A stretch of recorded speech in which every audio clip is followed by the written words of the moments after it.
They have to accept the national education policy in later spirit. Yes, this new education policy. All part of countries accepting that. Why they will not accept? Because they have a political motivation. Are they against some Tamil language? NEP is saying the local language will be the primary language of NEP. Are they opposing that? So till they accept a new education policy, you will not release? It is rule of the law.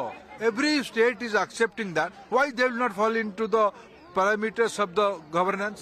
ஒன்றிய கல்வி அமைச்சர் அதாவது புதிய கல்விக் கொள்கை new education policy அதை ஏத்துக்கலன்னா தமிழ்நாட்டுக்கு கொடுக்க வேண்டிய அந்த 2150 கோடியை குஜராத்துக்கும் உத்தரப்பிரதேசத்துக்கும் பிரித்து கொடுத்துருவோம்னு ஒன்றிய அமைச்சர் சொல்லியிருக்கிறார்.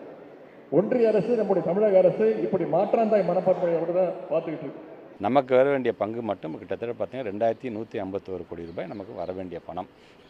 இப்போ திடீர்னு சமகர சிக்ஷா என்கின்ற அந்த பணத்தை நாங்கள் தர்றதுக்கு நீங்கள் பிஎம் ஸ்ரீ அப்படிங்கிறதுல நீங்கள் கையெழுத்து போட்டு ஒத்துக்கிட்டால் மட்டும்தான் அதை நாங்கள் தருவோம் என்று அவர் சொன்னார். நான் 2 முறை, ஒரு முறை அவருடைய இல்லத்திற்கே போய் சென்று பார்த்தேன். அப்பொழுது தான் அவர் சொன்னது ஒன்றே ஒன்று தான், நீங்கள் ஏன் மும்மொழி கொள்கையை ஏற்றுக்கிட்டால் தான், ஏன் இவ்வளோ பிடிவாதமாக இருக்கீங்க தமிழ்நாட்டை பொறுத்த வரைக்கும், அதான் அவ்வளோ அழகாக பெர்ஃபார்ம் பண்ணுறீங்களே எஜுகேஷன் பொறுத்த வரைக்கும். இன்ஃபேக்ட் ஒட்டுமொத்தமாக இந்தியாவிலே தமிழ்நாடோட மாடலை வந்து ஃபாலோ பண்ணணுன்னு கூட நானே சொல்லுவேன். நான் ஒரு மினிஸ்டராக இருந்துட்டு ரொம்ப ஒரு என்கரேஜிங்காக அப்ரிஷியேட்டபுளாக அவருடைய பேச்சு இருந்தது.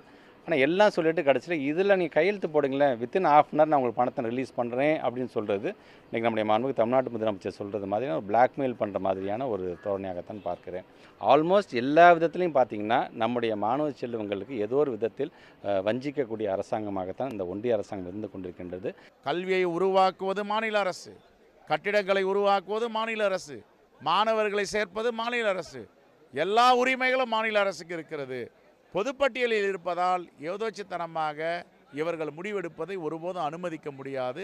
நிதியை நிறுத்தி வைப்பது ஒரு பிளாக்மெயில் நடவடிக்கையாக இருக்கிறது. இந்த போக்கை இந்திய ஒன்றிய அரசு கைவிட வேண்டும். இல்லையே தமிழ்நாட்டு மக்கள் உரிய நேரத்தில் அவர்களுக்கு உரிய பாடத்தை புகட்டுவோம் என்பதை எச்சரிக்கையாக சொல்ல கடமைப்பட்டிருக்கிறோம். துரோணாச்சாரியார் ஏகலைவன் கல்வி கற்றது குற்றம் என்று சொல்லி ஏகலைவனுடைய கட்டவரலை வெற்றியதைப் போல இன்றைக்கு நவீன துரோணாச்சாரியர்களாக ஒன்றிய பிஜேபி அரசாங்கம் தமிழக மாணவர்களுடைய கல்வியை பறிக்கக்கூடிய இந்த செயலை அனைவரும் கண்டிக்க முன்வர வேண்டும்.